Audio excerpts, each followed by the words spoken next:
ये खान यहाँ पर एसपी ट्रैफिक के ऑफिस में उपस्थित हूँ। उनसे जानना चाहूँगा कि आज नए साल का आगमन है और एक पूर्व संध्या में कई कार्यक्रम होते हैं, तो क्या तैयारियां हैं चेकिंग की या कुछ आयोजन के बारे में क्या दिशा निर्देश सरकार से प्राप्त हुए?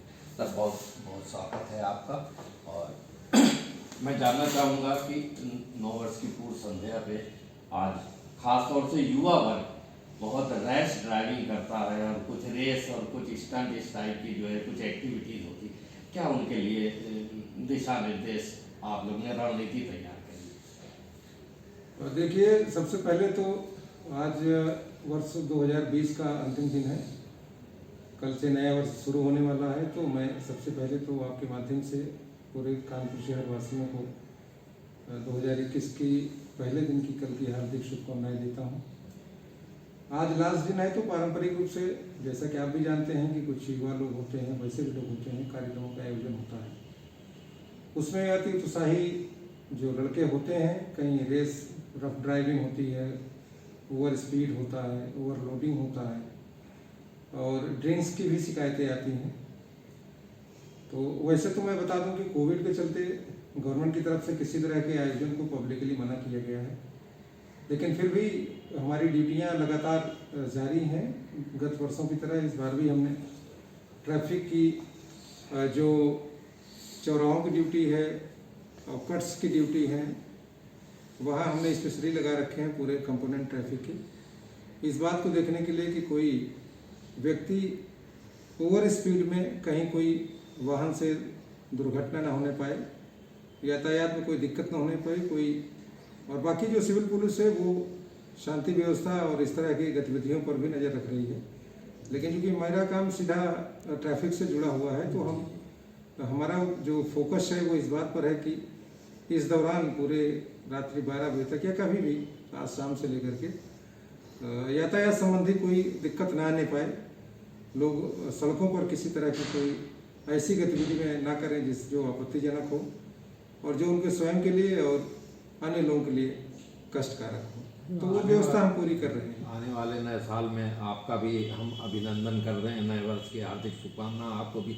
नए साल में जो एक ट्रैफिक व्यवस्था है यहाँ पे, जो एक अतिक्रमण की व्यवस्था है, जाम से जो मुक्ति की एक जो कवायद है जो काफ़ी कई सालों से हो रही है, और ये इस तरह की गाड़ियों के जो है वो वहाँ पे एक स्टैंड हो जाते हैं जो नगर निगम द्वारा घोषित नहीं होते हैं, तो वहाँ से भी जाम की समस्या होती है कुछ इस तरह से। तो आगे क्या कुछ ऐसी कुछ? देखिए, मैं आपको बता दूं, कानपुर शहर में आपने अवैध स्टैंड की बात की, वैध स्टैंड की ही सूची नहीं है। पूरे कानपुर शहर में वैध पार्किंग नहीं है कहीं जी। और आज की तारीख में मैं आपको बता दूं लगभग 14.5 लाख वाहन कानपुर शहर में अकेले हैं जी। 14 लाख 13,36,000 समथिंग एग्जैक्ट मैं बता दूं आपको, ये वाहन है जी। पार्किंग की कोई व्यवस्था शहर में नहीं है। उसी में ऑटो रिक्शा भी है, सिटी बस भी है, ई रिक्शा भी है, टेम्पो भी है, सारे वाहन है।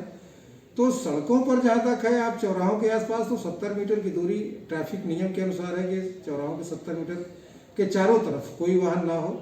अगर वहाँ खड़े होते हैं, भीड़ लगाते हैं, तो ट्रैफिक पुलिस की जिम्मेदारी है जी। तो वो हम हटवाते रहते हैं, ट्रैफिक पुलिस से करते रहते हैं, लेकिन उनकी एक व्यवस्थित जगह देना ये ट्रैफिक पुलिस का काम नहीं है जी। ये काम नगर निगम का है और एजेंसियों का है। तो ये एक स्ट्रक्चरल देते हैं, लोग कहें संबंधित विभाग से कहें उनको रहने की, अगर स्टैंड एक वैलिड स्टैंड हो जाए तो अनावश्यक जाम की भी और ये जो अवैध स्टैंड खड़े करने की है वो भी समस्या दूर हो सकती है। बाकी जो हमारा काम है वो हम कर रहे हैं, ट्रैफिक पुलिस से करा। कानपुर एक व्यावसायिक शहर कहलाता है, बड़ा पॉपुलेटेड शहर है, जनसंख्या यहाँ पे है। क्या संदेश देना चाहेंगे जो वाहन स्वामी है, वाहन चालक हैं उनको, कि वो सुगम यातायात रहे और वो सकुशल अपने घर पे भी पहुँचे? देखिए, मैं कानपुर शहर वासियों से आपके माध्यम से कहना चाहूँगा, सबसे पहले तो टाइम मैनेजमेंट के हिसाब से निकलें। अगर अपने वाहन को उनको 4 किलोमीटर जाना है, 10 मिनट की रनिंग यात्रा है, तो कम से कम 20 मिनट का समय लेकर निकलें, सो दैट कि किसी चौराहे पर कोई जाम लगा हो या कोई कारण से वाहन रुक भी जाए 2-4 मिनट के लिए, तो उनको पहुँचने में विलम्ब ना हो। समय की मार्जिन लेके निकलें।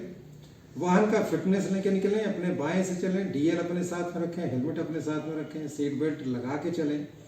भीड़ भाड़ वाले एरिया में यथासंभव बचे जाने से या ऐसे समय जाए जब वहाँ भीड़ ना हो, और यातायात के नियमों का पालन करें।